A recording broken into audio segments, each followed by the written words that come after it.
bahe, karahasan, sexual, horror o droga na hindi angkop sa mga bata.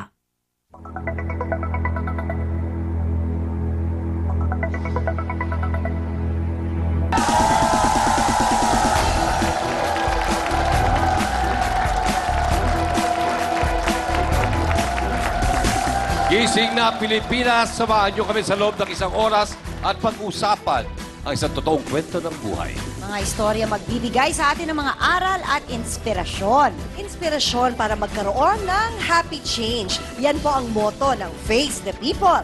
At syempre kung may happy change para sa ating mga bisita dito sa studio, may chance namang manalo ng mga papremyo ang mga nanonood sa kanilang mga bahay. Dahil sa ating Face It, Win It promo.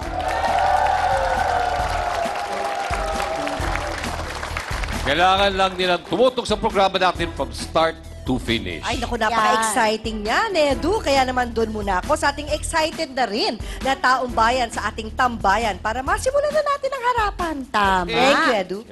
Makakasama nating haharap sa ating mga bisita ngayong umaga, sina Attorney Karen Jimeno,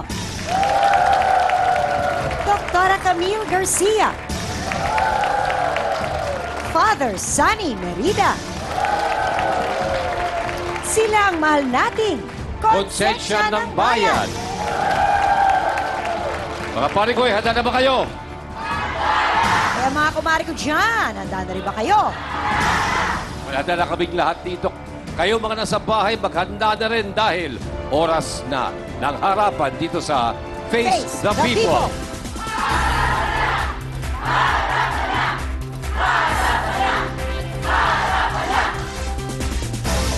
Sa edad na 42, OBSB pa raw ang isang babae.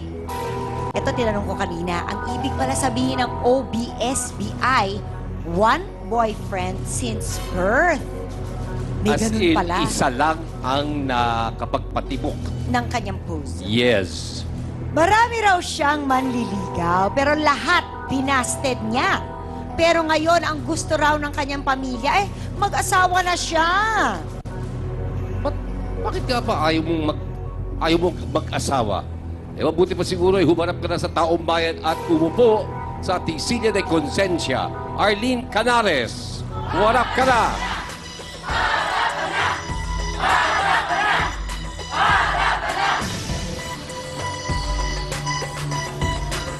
Ang dami mo na raw binasted na manliligaw. Opo. Sa tingin mo, mga ilan? Marami na. Higit sa 10. Mahigit. Aba? Well, maganda naman siya. Di ba? Mukhang Mula nung smart. high school pa yon siguro. Yes, ma'am. As in, OBSB ka daw. Totoo ba yon? Yes, ma'am. One boyfriend. Okay. Ang swerte sandali. naman ito sa dinami ng binasted, ano? Ano bang meron niyang isang lalaking yan na hindi mo na nakita sa ibang manliligaw? Yung kabaitan niya at saka pagiging ano niya sa akin, yung iginagalang niya ako. Bakit? Ah. Yun lang, dun lang sa isang lalaking yun. Hindi gwapo, ha? Kabaitan at ginagalang siya. Hindi physical, ha? Ano bang hinahanap mo sa isang guy? Siyempre, unang-una, ang gusto ko sa isang lalaki, yung pag niligawan niya ako, nirirespeto niya ako, hindi yung ganyan, yung halikan ako kagad, hahawakan kung saan-saan. Yun ang hinahanap ko sa isang lalaki. Ayun, syempre. So, meron din siyang yung mga sinasabing traditional o old-fashioned values. Oo. Kasi totoo, tama ka din Dahil ang mga iba ngayon sandali na lang, kailangan may lips-to-lips na kaagad, tapos kung ano-ano pa, di ba? Oo nga, ito nga ngayon, pwede magligawan sa Texas, kaya sa ano? Buti nga kung lips to lips lang. Iba nga, isang unang kita pa lang na Unang lasing kita may pa lang. nangyari na. Oo, di ba? Dami natin ng bisita. Ilang beses na tayo nagkaroon ng bisita na, di ba, isang gabi, nag-inuman lang, nag-live-in na. Ano ba to, Arlene? Ilang taong ka nung naging boyfriend mo to? Ano pangalan niya? Albert, Si Albert. O, ilang taong ka? 33. 33. Ngayon you are 42. Yes. Gaano kayo katagal ni Oh. Albert? Ano lang, mag-isang taon lang. Sabi mo, hindi kayo inabot ng 1 taon. Bakit? Ba't kayo naman? nagkalayo o nagkahiwalay ng landas?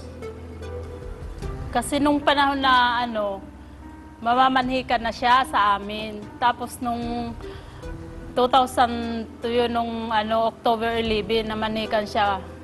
Umalis ako sa amin. Oh, Lumayas ako.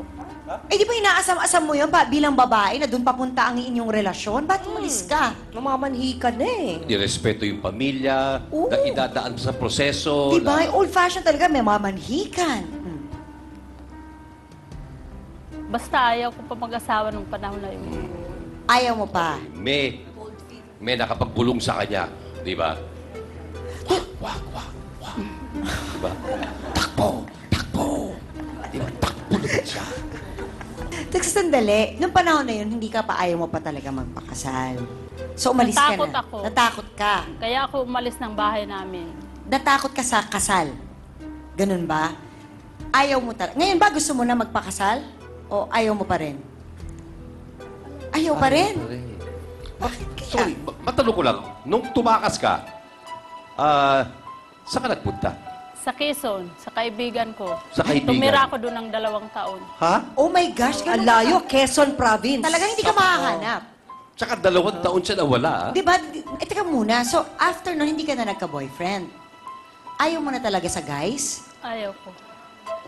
Natakot ka? Anong pumasok sa isip mo na hindi mo ma-imagine sarili mo na kasal sa kanya? Oh, dahil nakikita ko ang kuya ko. Nung may asawa siya, binubugbog niya yung asawa niya. Ayoko na maranasan ko yun sa sarili ko. Yun ang...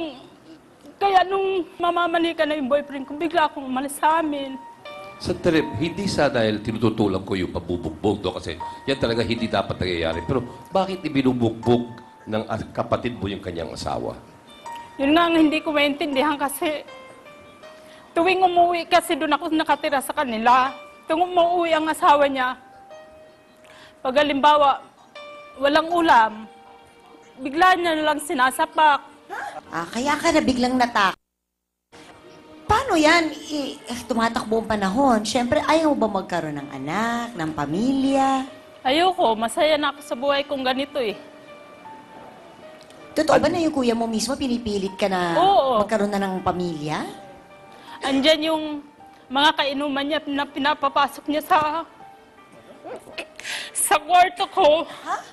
Para lang maging boyfriend ko. Ayaw ko naman sa mga lalaking ibinibigay niya sa akin dahil hindi ko naman talaga gusto yon. Bakit nakakapasok sa loob ng kwarto mo itong mga lalaki to? Pinapapasok ka Sandali. mo. Pinapapasok, halimbawa Oo. natutulog ka, ganon. Opo. Tapos meron siyang mga kainuman, Pinapasok niya sa kwarto ko. talagang sinasabi niya doon sa tao, pasukin mo yung kapatid ko? Opo. Nung pumasok kasi yung lalaki sa kwarto ko, siyempre, hindi ko naman alam dahil natutulog ako. Hinalikan niya na lang ako. Doon ako Umabot sa nagising. ganon. Umabot sa ganon. Na may permiso ng kuya mo. Anong ginawa mo nung pumasok siya? Nagising Nagwala ka? ko, pinalo ko siya ng pinalo ng mga unan. At At ang saka ginawa mo sa kuya lumabas mo? ako pati yung kuya ko. Pinalo ko ng sandok. Dapat pinakalo mo ng kaldero, wag unan. Oo, masyado Kasi kung ano na lang ang madampot, di ba? Ha? Kaldero.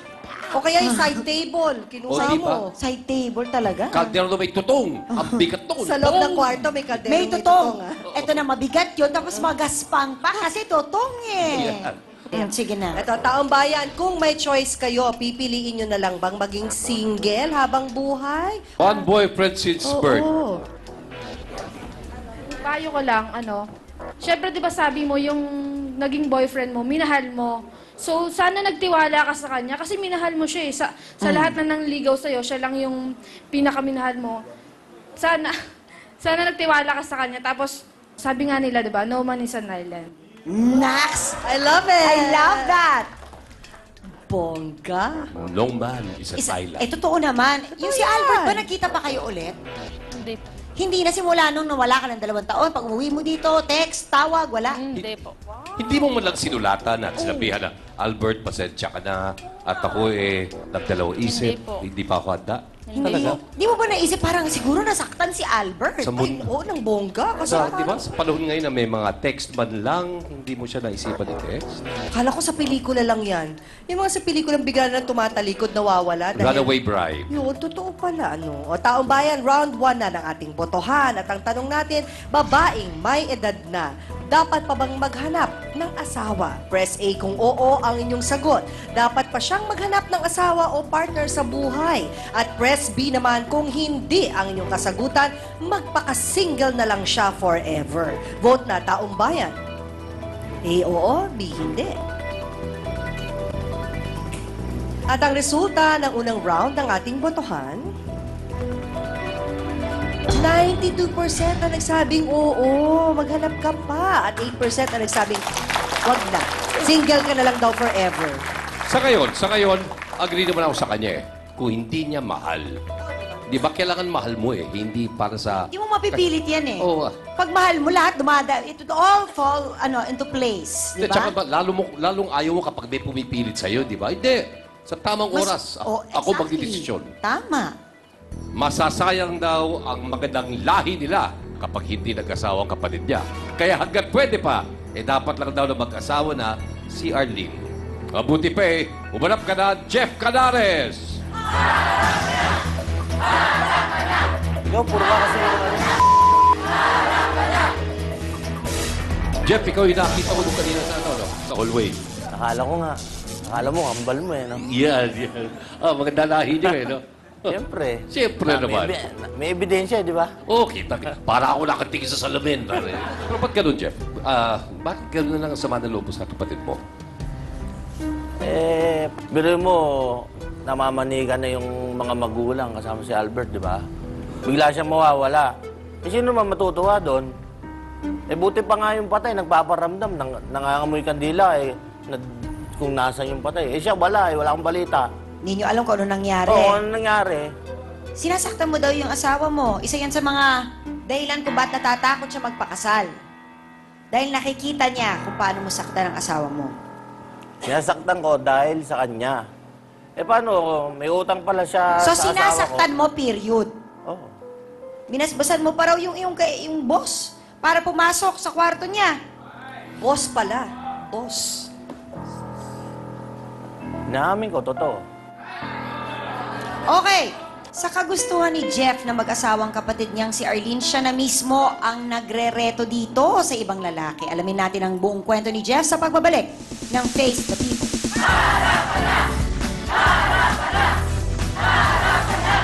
Matagal ka na bang eksperto sa babae? Kasi pati pa charming alam mo na kung kailan siya nagpapa-charming. Mana lang naman ako sa'yo, Kuya Dun. No, sobra ka naman. Hindi, pero hindi ko na papapasukin yung puso sa kwarto ng kapatid ko babae.